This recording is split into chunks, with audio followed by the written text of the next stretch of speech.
Bismillahirrahmanirrahim. Assalamualaikum warahmatullahi wabarakatuh. Selamat pagi ibu-ibu yang cantik-cantik. Apa kabarnya hari ini? Alhamdulillah, cuaca kayaknya semakin mendukung ini, tidak terlalu panas. Baik, yang terhormat Ibu Kepala Sekolah yang hadir pada kegiatan kita pagi hari ini, yang saya hormati pula ibu-ibu guru senior saya yang ada di 147 Tulung Indah 2. Alhamdulillah wa syukurillah, pada pagi hari ini kita masih diberi kesehatan, keselamatan, sehingga kita masih bisa berkumpul pada sesi berbagi informasi pada komunitas praktisi kita, yaitu komunitas Bikers yang sudah kita bentuk beberapa pekan yang lalu. Di sini saya ingin berbagi sharing pengetahuan tentang apa yang sudah saya dapatkan pada kegiatan pembelajaran di CGP Angkatan 9 Kabupaten Luwu Utara. Salawat serta salam tidak lupa kita junjungkan kepada Nabi besar Sallallahu Alaihi Wasallam, karena suri tauladannya lah yang sampai pada siang hari ini kita semua dapat menirunya, dan kita mengharapkan semua syafaatnya di akhirat kelak. Baiklah, sebelum lanjut pada materi sesi berbagi yang akan saya bawakan nanti, saya kepada Ibu Kepala Sekolah untuk menyampaikan beberapa pengantar untuk kegiatan kita pada pagi hari ini. Kepada Ibu, saya persilahkan.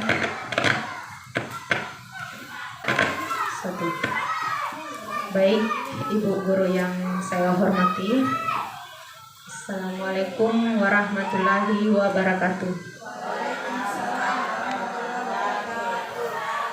Alhamdulillah, puji syukur kita panjatkan kehadirat Allah Subhanahu wa Ta'ala, karena pada pagi hari ini kita masih diberi kesehatan, kesempatan serta kekuatan iman untuk hadir bersama-sama di sekolah kita ini. Baik, sebetulnya ini adalah tugas dan tanggung jawab kita semua sebagai guru, bukan hanya sebagai guru penggerak. Jadi intinya pada hari ini materi yang akan dibawakan oleh CGP, saya diberi kesempatan untuk memberikan sedikit pemahaman tentang budaya positif. Dalam kurikulum Merdeka merupakan pembelajaran yang berorientasi pada kekuatan, kompetensi dan pengembangan karakter yang sesuai dengan dimensi profil pelajar Pancasila. Nah, ini adalah kita dituntut bagaimana di dalam sekolah kita untuk menyalurkan atau memberikan masukan positif tentang budaya-budaya yang ada di sekolah kita ini. Nah, dalam hal itu, budaya positif di lingkungan sekolah itu, kita harus menyediakan lingkungan yang positif, aman, nyaman, agar siswa mampu berpikir, bertindak, dan mencipta dengan merdeka. Artinya di sini disuruh belajar mandiri dan bertanggung jawab. Nah, itu. Nah, sedikit saya berikan gambaran tentang budaya positif. Yang mana kira-kira itu budaya positif? Yaitu nilai-nilai, keyakinan-keyakinan, dan kebiasaan-kebiasaan di sekolah yang berpihak pada murid, warga sekolah, baik guru, siswa, atau orang tua murid, semua terlibat, dapat menuntun murid untuk menjadi pribadi yang bertanggung jawab. Yang intinya mungkin di sini ini adalah pribadi yang bertanggung jawab. Jadi itu. Terima kasih. Saya ucapkan kepada Ibu Kepala Sekolah yang sudah memberikan sambutan di awal tentang budaya positif yang akan kita berikan. Kepada Ibu saya ucapkan terima kasih. Selanjutnya, disinilah sesi buat saya untuk memaparkan materi yang ingin saya bagikan kepada Ibu yang ada di sini. Akan pemahaman dan penerapan pengalaman budaya positif. Ya, selamat berjumpa Bapak Ibu guru hebat, salam bahagia. Mari kita berkolaborasi bersama, sinergi untuk membudayakan positif demi kenyamanan di sekolah yang kita cintai. Kalau kita bahas tentang budaya positif, itu sudah pasti terlintas dalam pikiran kita. Yang kita lakukan itu pasti semuanya baik-baik. Sudah tidak ada kegiatan yang ada yang dirugikan di situ. Jadi pasti kita akan berbuat yang baik-baik. Karena kalau dibilang positif, otomatis yang baik-baik. Konsep pada modul budaya positif itu ada perubahan paradigma belajar, kemudian disiplin positif, motivasi perilaku manusia, kebutuhan dasar manusia, posisi kontrol, keyakinan kelas, dan tiga restitusi. Sebelum lanjut bisa ice breaking sejenak untuk merilekskan badan yang dari tadi mungkin dari rumah sudah mulai tegang.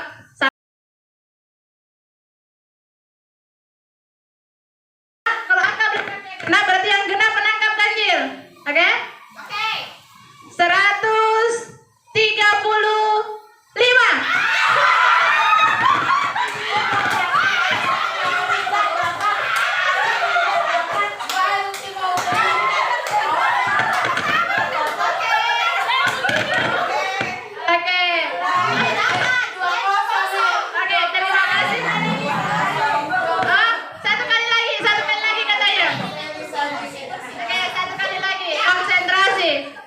Konsentrasi lebih sulit karena mau pakai ribuan.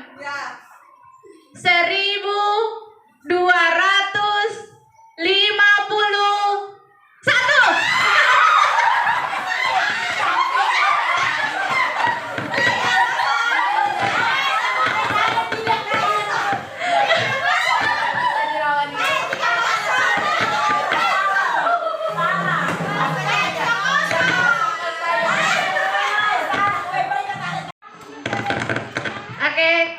Ke posisinya. Terima kasih sudah berkontribusi pada ice breaking. Sebenarnya ice breaking yang saya berikan itu Bu berkesinambungan dengan materi yang akan saya bagi. Kayaknya emang butuh konsentrasi. Kalau tidak konsentrasi itu tidak bisa. Walaupun hanya ilustrasinya sebenarnya gampang. Yang genap harus menangkap yang ganjil. Kalau angka ganjil harus menangkap angka genap, tapi butuh konsentrasi. Dan tanpa kita sadari, dari ice breaking itu bisa kita ambil pelajaran bahwa yang memegang kontrol itu diri kita. Tidak bisa orang lain kontrol diri kita. Tetap pada kita sendiri. Walaupun sudah diarahkan bagaimanapun, kadang-kadang itu kita tidak bisa mengikuti apa yang diarahkan orang. Jadi kita memang perlu kontrol diri yang kuat. Jadi apapun yang dilakukan orang itu, kalau kita tidak ada kemauan dan kita tidak mau, otomatis tidak bisa walaupun sudah ada aba-aba. Tadi seperti yang kita lakukan pada ice breaking, itu kan kontrolnya ada pada kita. Kita mau ditangkap, kita pasrah saja. Tapi karena kita punya keinginan bahwa menghindar dari sesuatu yang tidak kita inginkan, otomatis kita sendiri yang ambil kontrol.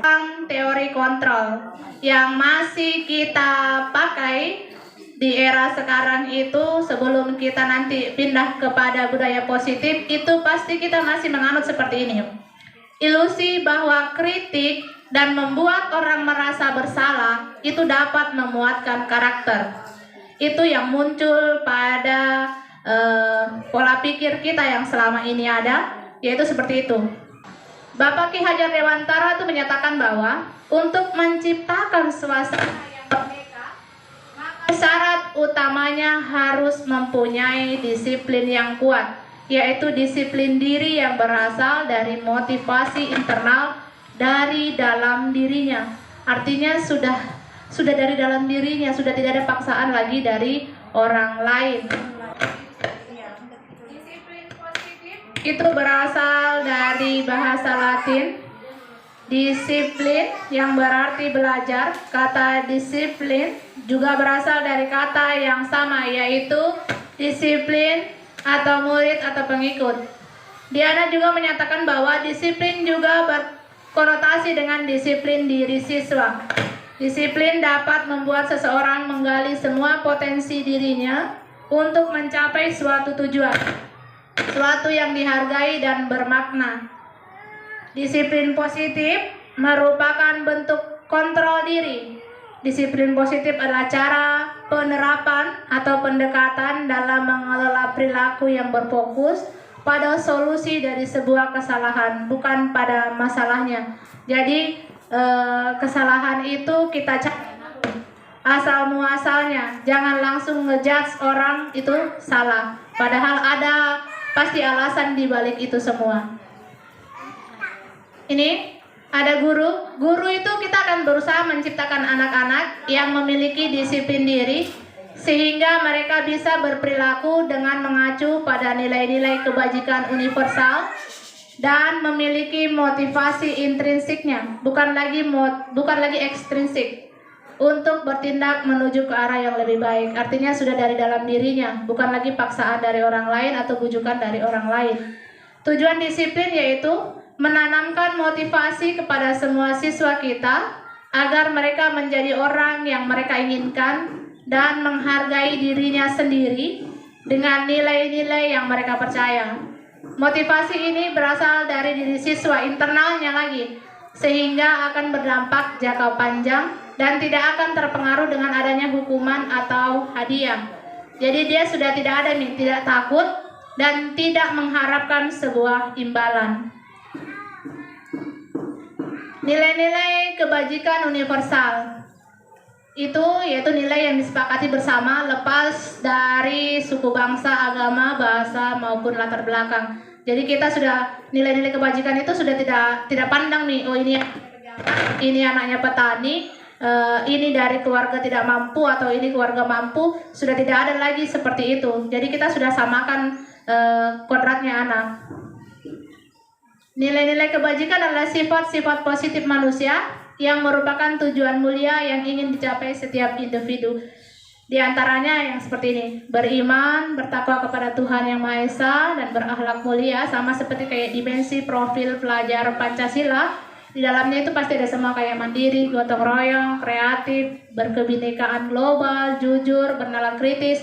Itu semua adalah nilai-nilai kebajikan universal yang ingin kita gapai. Karena kalau pada kurikulum Merdeka, pada profil pelajar Pancasila, 6 dimensi inilah, lihat hanya 6, tapi ternyata tuh kalau kita bedah di situ semua ini sudah letaknya, sudah lagi mengacu pada itu. Motivasi perilaku manusia. Dr. William Glasser pada teori kontrol menyatakan bahwa setiap perubahan memiliki suatu tujuan. Diana Gosen menyatakan bahwa dengan mengaitkan nilai-nilai kebajikan yang diyakini seseorang, maka motivasi intrinsiknya akan terbangun, sehingga menggerakkan motivasi dari dalam untuk mencapai tujuan mulia yang diinginkan. Pada motivasi perilaku manusia itu ada 3. Yang pertama, untuk menghindari ketidaknyamanan atau hukuman. Itu yang biasa kita dapati seperti itu. Yang kedua, untuk mendapatkan imbalan. Kalau dia terhindar dari hukuman, otomatis ada imbalan atau penghargaan dari orang lain.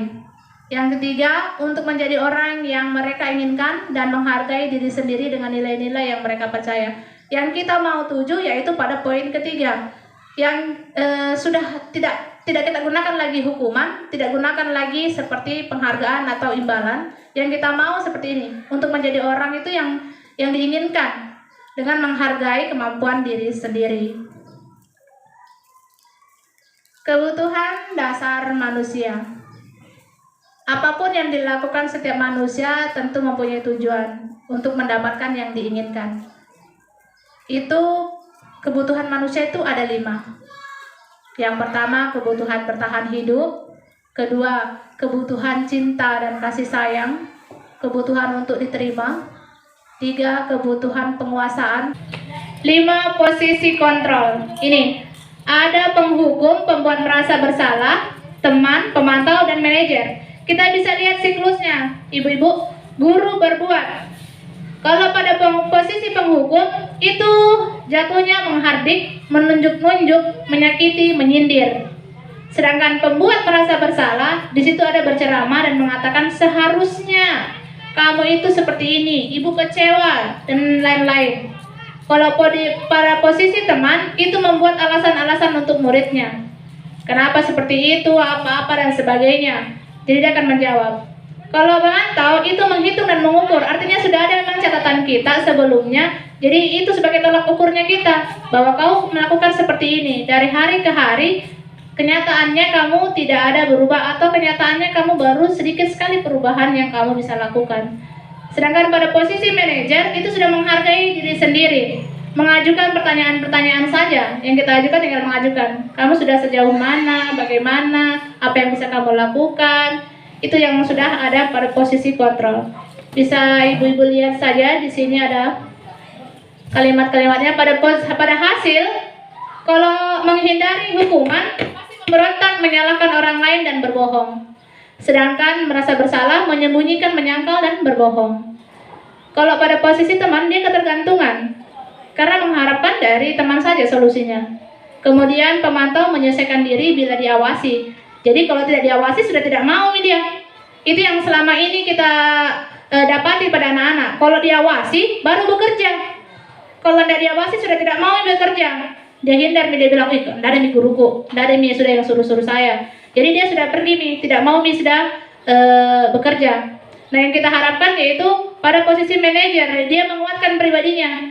Dia sudah bertindak bahwa kalau saya tidak pungut sampah ini, nanti sampahnya akan lingkungannya akan tidak baik. Kalau saya keluar masuk kelas, saya akan ketinggalan pelajaran. Kalau saya berbicara kasar sama guru saya, itu sudah perilaku yang menyimpang. Sebenarnya yang itu yang kita harapkan pada hasil akhir. Dampak pada muridnya juga seperti itu. Kalau penghukum, dia akan mengulangi kesalahannya. Sedangkan pada pembuat merasa bersalah, dia akan merasa rendah diri. Artinya sudah tidak ada nih yang dia banggakan dalam dirinya, karena selalu disalahkan. Berbuat ini salah, berbuat itu salah, tidak berbuat juga pun salah. Kemudian pada teman, lemah, tidak mandiri dan ketergantungan, karena masih mengandalkan teman. Kemudian pada pemantau, itu menitik beratkan pada sanksi atau hadiah untuk dirinya. Jadi kalau dia baik, pasti ada penghargaan yang kita berikan. Kalau dia berbuat buruk, pasti ada sanksi atau hukuman yang kita berikan. Nah di sini kan kita sudah tidak inginkan adanya sanksi, dan tidak kita harapkan juga memberikan penghargaan. Penghargaan di sini bukan penghargaan dalam arti tidak kita kasih sama sekali, tidak. Artinya yang berlebihan, supaya dia tidak ketergantungan dengan hal itu. Posisi manajer itu mengevaluasi diri, bagaimana cara bisa memperbaiki dirinya. Jadi dia sudah berada pada posisi bagaimana saya harus baik ya, bagaimana apa langkah yang saya lakukan. Jadi dia sudah bisa berdiri sendiri. Lanjut pada keyakinan kelas.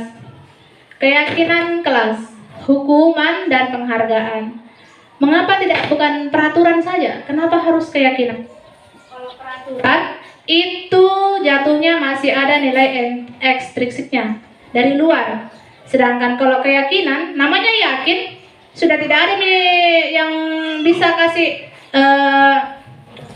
apa yang tidak bisa nih orang lain nih kasih masuk saya bahwa inilah yang saya yakini, bahwa inilah yang benar. Seperti kayak 3 contoh yang ada di saya paparkan. Mengapa kita memiliki peraturan harus menggunakan helm bila mengendarai kendaraan roda 2? Itu kan aturan. Artinya ada sanksi yang kita dapatkan kalau tidak kita lakukan. Artinya masih ada, kalau dibilang di rambu-rambu mungkin ada polisi yang kasih sanksi bahwa kalau ini kita didenda apa segala macam. Tapi kalau sudah yakin bahwa kita harus menggunakan helm tanpa harus diatur, itu walaupun tidak di jalan raya, walaupun hanya di lorong-lorong kecil, itu kita sudah pakai. Karena sudah ada dalam diri kita. Kalau kita pakai helm, itu juga terhindar dari sinar matahari, lebih nyaman, tidak panas ki. Andaikan pun nanti ada apa-apa di jalan, kepala kita terselamatkan. Ini contoh dari kelas yang saya buat kemarin Bapak Ibu.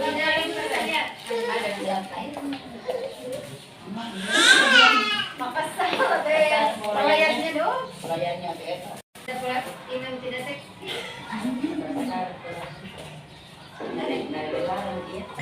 Sambil makan buat mati aja. Beres. Ambil pulpennya. Saya kasih. Saya bagikan.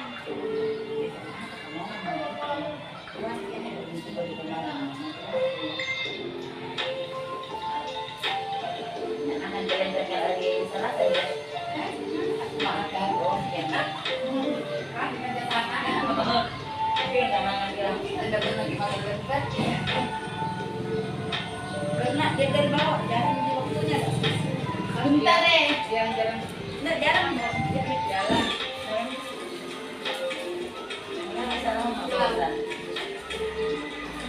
Saya kasih itu pilot yang dituliskan kanan. Jadi nanti menempel.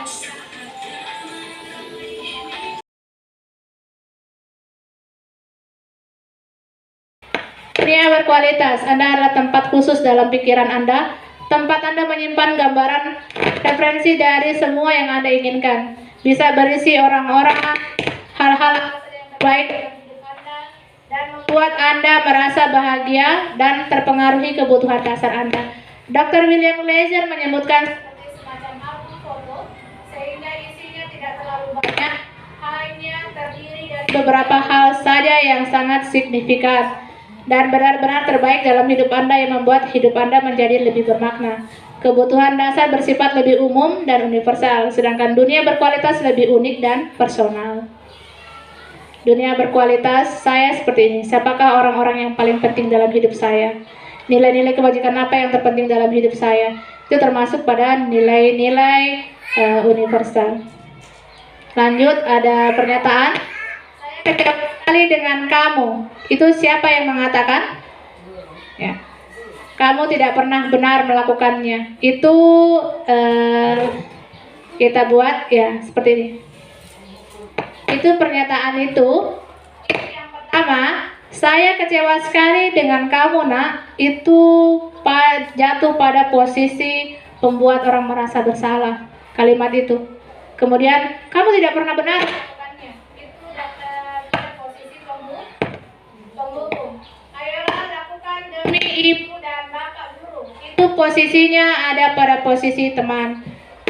Apakah kamu sudah mendapatkan stiker cetak hari ini? Itu mas pemantau. Bagaimana kamu bisa menyelesaikan masalah ini pada posisi manajer? Kemudian kamu selalu yang paling terakhir. Itu tentunya pada posisi penghukum.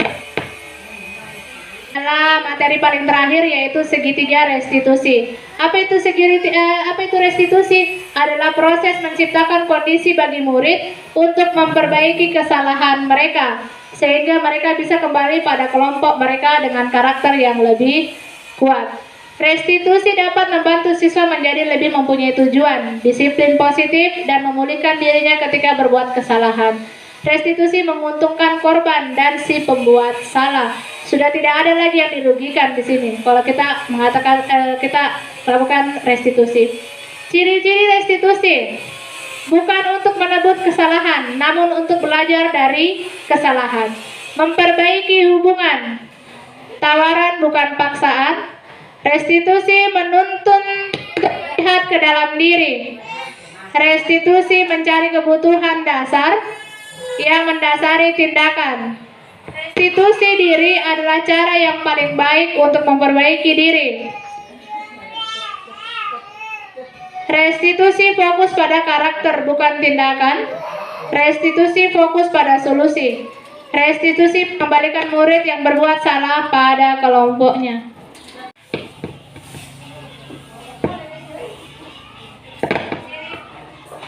Ciri-ciri restitusi yang pertama yaitu bukan untuk menebus kesalahan, namun untuk belajar dari kesalahan. Yang kedua, memperbaiki hubungan. Ketiga, tawaran bukan paksaan. Restitusi menuntun untuk melihat ke dalam diri. Restitusi mencari kebutuhan dasar yang mendasari tindakan. Restitusi diri adalah cara yang paling baik untuk memperbaiki diri. Restitusi fokus pada karakter bukan tindakan. Restitusi fokus pada solusi dan mengembalikan murid yang berbuat salah pada kelompoknya. Ini segitiga restitusi. Yang pertama, kita berada pada menstabilkan identitas. Mana kalimat yang kita gunakan pada menstabilkan identitas, yaitu setiap orang pasti pernah melakukan kesalahan. Kamu bukan satu-satunya yang pernah melakukan kesalahan ini. Itu menstabilkan identitas.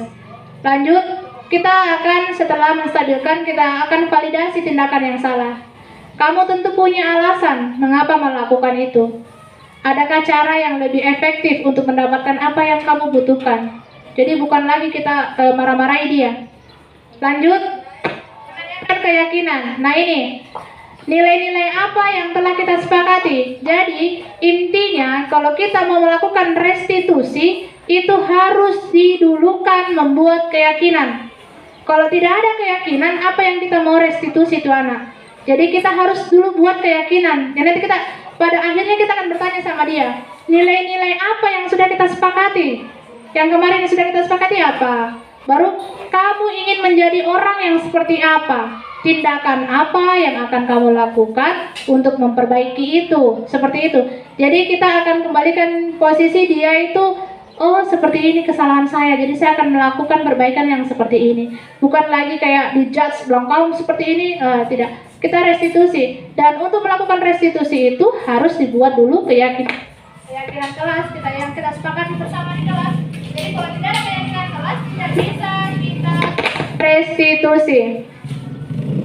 Lanjut, segitiga restitusi menstabilkan identitas. Sisi ini merupakan bagian dari segitiga yang bertujuan untuk mengubah identitas anak dari gagal karena melakukan kesalahan menjadi orang yang sukses. Contoh kalimat yang dapat digunakan, berbuat salah itu tidak apa-apa. Tidak ada manusia yang sempurna. Kita bisa menyelesaikannya. Bapak tidak tertarik untuk mencari siapa yang salah, tapi Bapak ingin mencari solusi dari permasalahan ini. Itu. Kemudian sisi validasi tindakan yang salah, yaitu tidak menyarankan guru berbicara kasar kepada siswa, bahkan melanggar peraturan adalah sikap yang baik. Tetapi dalam restitusi harus memahami alasan, yang memahami bahwa setiap orang pasti melakukan hal yang baik pada waktu itu. Untuk itu perlu dilakukan validasi terhadap kebutuhan dari siswa dengan menggunakan contoh kalimat berikut. Padahal kamu bisa melakukan yang lebih buruk dari ini. Kamu pasti punya alasan kenapa melakukan ini. Itu adalah kalimat-kalimat pada sesi validasi tindakan yang salah. Lanjut, segitiga restitusi yang terakhir yaitu menanyakan keyakinan. Menanyakan keyakinan artinya kita kan sudah buat keyakinan yang sudah kita buat di kelas. Jadi kita bisa tanyakan keyakinan mana yang kamu langgar. Dan lalu bagaimana cara kalian untuk memperbaiki hal itu. Nih, proses segitiga restitusi berdasarkan pada teori kontrol. Ini menstabilkan adalah kita semua akan melakukan hal yang terbaik yang kita bisa lakukan. Validasi tindakan yang salahnya, semua perilaku memiliki alasan. Menanyakan keyakinan, kita semua memiliki potensi yang internal. Lanjut, ini adalah sebuah contoh restitusi yang saya lakukan pada siswa saya yang mengalami kemarin mengalami sebuah kasus, yaitu dia membuang sampah di sembarangan. Jadi saya membuat segitiga restitusinya. Saya selesaikan masalah itu dengan cara memanggil dia. Lalu saya tanya kepada dia, apa yang mendasari menstabilkan identitas? Artinya saya kembalikan bahwa saya juga pernah melakukan itu. Ibu guru juga pernah melakukan kesalahan. Guru akan segera menyadari dan memperbaiki. Kemudian ada kalimat validasi kebutuhan, yaitu apa alasan sehingga dia melakukan hal itu? Pasti ada alasan kenapa dia tidak sampah pada tempatnya. Ternyata alasan dia adalah sudah terbiasa membuang sampah tidak pada tempatnya. Jadi sudah mau-maunya dia. Nah, jadi setelah itu saya akan tanya. Kita tanya kepada dia, menanyakan keyakinan. Keyakinan apa yang kemarin kita langgar? Kamu langgar. Lalu bagaimana cara penyelesaiannya kamu?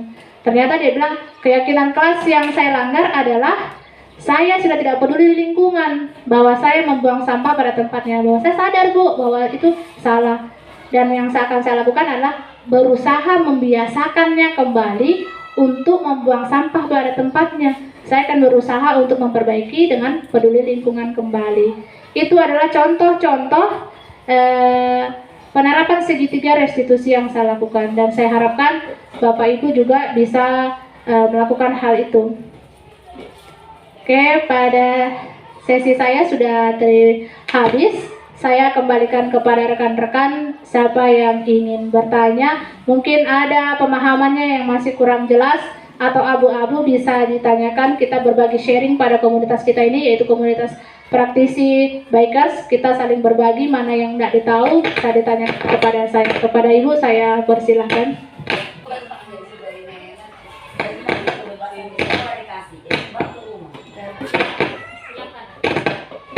Terima kasih atas waktu yang diberikan. Dari apa yang tadi dipaparkan, saya ingin bertanya apa yang dimaksud tadi dengan kebinekaan global. Cukup mungkin itu yang bisa saya tanyakan. Terima kasih.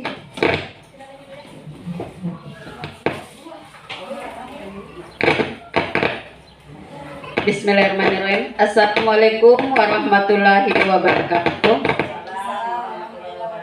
Terima kasih atas kesempatan yang diberikan kepada saya. Yang saya ingin pertanyakan yaitu ada tadi Ibu paparkan tentang teori kontrol, di mana di situ dulu kita masih mengontrol orang lain, tapi sekarang kita sudah tidak boleh mengontrol orang lain. Nah, menurut saya bagaimana anak-anak itu tahu bahwa apa yang dia lakukan itu sudah positif atau negatif yang dia lakukan kalau kita tidak mengontrol mereka. Jadi yang saya ingin tanyakan, bagaimana tanggapan Ibu apabila kita tidak mengontrol anak tersebut. Terima kasih. Mungkin itu yang saya tanyakan. Assalamualaikum warahmatullahi wabarakatuh. Baik, terima kasih. Terima kasih. Ada dua pertanyaan yang diajukan oleh teman-teman. Yang pertama yaitu apa itu berkebinekaan global? Saya mungkin lanjut jawab saja. Berkebinekaan global itu adalah toleransi antar sesama. Artinya sudah tidak ada lagi membeda-bedakan di dalam. Tidak ada yang kita beda-bedakan bahwa ini anak pejabat, ini anak petani, ini anak pengusaha, ini apa. Jadi sudah tidak ada lagi suku, agama, dan yang lain-lainnya. Jadi kita di situ adalah saling menghargai antara yang satu dengan yang lainnya dalam satu kesatuan yang ada di kelas. Jadi seperti itu yang bisa saya sampaikan kepada Ibu. Yang kedua, datangnya pertanyaan dari Ibu Ida, yaitu posisi kontrol yang dilakukan anak-anak. Baru bagaimana tanggapan saya bagaimana tanggapannya ketika melihat anak itu dikatakan berhasil, begitu? Berhasil mengontrol dirinya. Maksudnya dia mengetahui bahwa ini positif atau negatif dia lakukan, bahwa kita tidak boleh mengontrol dia. Boleh membedakan dia bahwa itu. Ya. Nah itu, kan kita sebaiknya ada di posisi manajer. Posisi manajer itu kan posisi kita sudah tidak lagi mengontrol. Ya, yang diharapkan itu ya itulah kita tanamkan budaya positif, keluarkan dari intrinsiknya dia bahwa dia akan melakukan yang hal baik karena dia sudah punya keyakinan kelas sebelumnya bahwa seperti ini salah, seperti ini salah aturannya. Jadi kita sudah buat keyakinan bahwa yang benar itu yang seperti ini. Jadi dia sebenarnya kalau melakukan kesalahan itu dia sudah tahu bahwa ini salah, bahwa ini tidak. Yang benar itu. Jadi kalau sudah dia ada dalam dirinya yang bilang keyakinan itu kan dikatakan pasti sudah tumbuh dalam dirinya. Berarti dia sudah tahu bahwa ini benar, ini salah. Sudah tidak ada lagi bahwa saya harus diawasi dengan ini, saya harus diawasi dengan ibu guru ini, baru saya bisa melakukan hal yang benar. Tidak. Yang di situ yang kita mau tanamkan itu tadi, kita harus menumbuhkan jiwa intrinsiknya dari dalam. Jadi tidak perlu kita kontrol, dia sudah membiasakan. Ada kan yang anak-anak itu dia sudah memang terbiasa dari rumah bahwa membuang sampah itu tidak baik. Jadi yang kita harapkan dia sudah mandiri datang ke sekolah. Nanti kalau sudah ada jiwa intrinsiknya, dia akan melakukan itu dengan benar. Tidak lagi ada ibu guruku baru mau keambil. Jadi dia sudah sadar bahwa melakukan hal-hal itu harus hal-hal yang baik, bukan hal-hal yang buruk yang akan dia lakukan. Mungkin itu yang bisa saya sampaikan, Ibu. Ada lagi? Terima kasih atas Ibu. Terima kasih atas kesempatan waktunya mau datang duduk berjam-jam sama saya untuk sharing pengetahuan tentang apa itu budaya positif. Dan tentunya ini kita harapkan di sekolah kita bisa diterapkan. Walaupun belum sepenuhnya bisa kita terapkan untuk anak-anak, tapi setidaknya sudah ada perubahan yang akan kita lakukan ke depannya. Terutama mungkin berawal dari membuat keyakinan kelas. Setiap kelas kita buat keyakinan dulu, karena memang aturan itu sudah sekarang itu sudah bukan lagi tata tertib, tapi yaitu membuat keyakinan kelas. Nah, itu yang saya harapkan untuk tapi bukan maksud saya di sini menggurui, artinya tidak, saya hanya berbagi sharing bahwa inilah yang bagus kita lakukan ke depannya. Oke, terima kasih. Mungkin bisa saya tutup pada kegiatan kita hari ini, yaitu kayaknya sudah 1 jam tadi kita sudah capek, duduk lelah mendengarkan materi yang saya sampaikan. Kita tutup pada kegiatan hari sebelumnya. Saya tutup dengan wabillahi taufiq wal hidayah. Wassalamualaikum warahmatullahi wabarakatuh.